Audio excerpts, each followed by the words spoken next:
My name's Stuart McAlister, and I own and manage Relocation, which is based in Budapest, Hungary. When I first heard about conscious capitalism and was invited to read the book of the same name, I was surprised to find out that at my company, we already engage in some activities that are compatible with the movement's principles. You might find that your companies do too. You just don't call it conscious capitalism. For this talk, I want to offer my practical vision of how conscious capitalism could be a win-win for both a company and its stakeholders. What I actually found were a couple of win-win-win scenarios. And as this talk progresses, you'll see where the need for that extra win comes from. Relocation's welcome pack in Hungary had for several years included a copy of a guidebook to living in Budapest named Surviving and Thriving. This is an amazing book put together by the North American Women's Association and including a wealth of tips and tricks for any newly arriving expat. We were running short of copies of Surviving and Thriving, so contacted NAWA, as it's known, and asked if we could buy some more. They informed us that sadly, they had run out of the book, and that as they no longer had a sponsor to support the printing cost, they had no plans to reprint. I'll be honest, we saw the major challenge first. Surviving and Thriving forms the cornerstone of our welcome pack in Hungary, and to lose it would mean needing to find an alternative, which to our knowledge didn't even exist. We rapidly came up with a plan and offered to NAWA that Relocation would help to sponsor the redesign, updating, and reprinting of Surviving and Thriving, and they gladly agreed to talk with us and work out how that could happen. After 4 months and a lot of hard work and effort, the new Surviving and Thriving was published. So why did we dive into this project? It did take a significant amount of time and funds, and in short, on hearing what NAWA needed to be able to reprint their iconic guidebook, we realized that there was another opportunity for a win-win-win situation.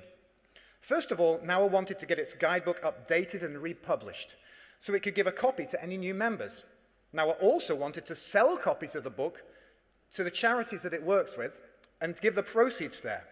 Finally, we had worked out that the cost of replacing Surviving and Thriving with a less tailored, off-the-shelf guidebook was about the same as sponsoring the redesign.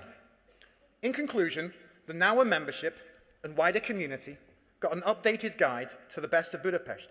The charities NAWA supports receive 100% of the funds raised, and we get copies of the guide, some free advertising, and the knowledge that we help to make the whole project possible.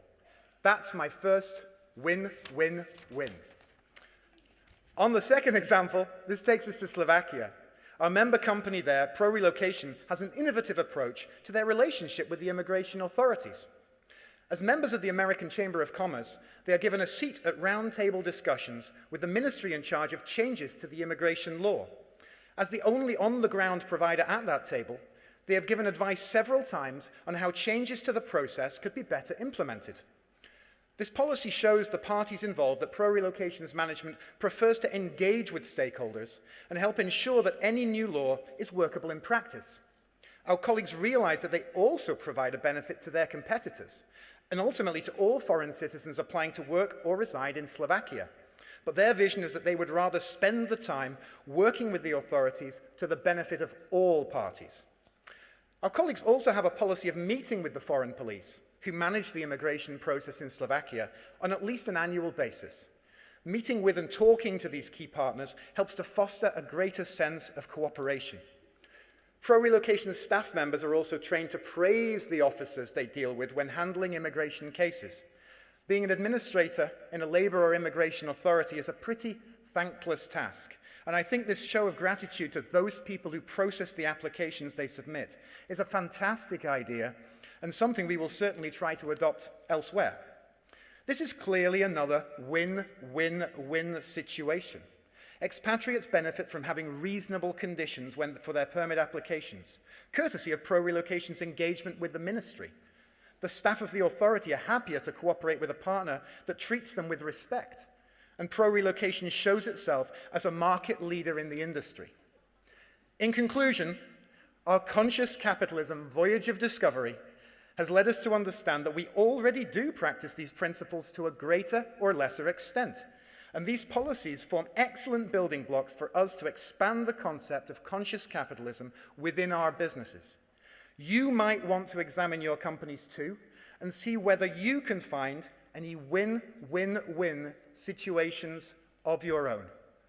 Thank you very much for your time.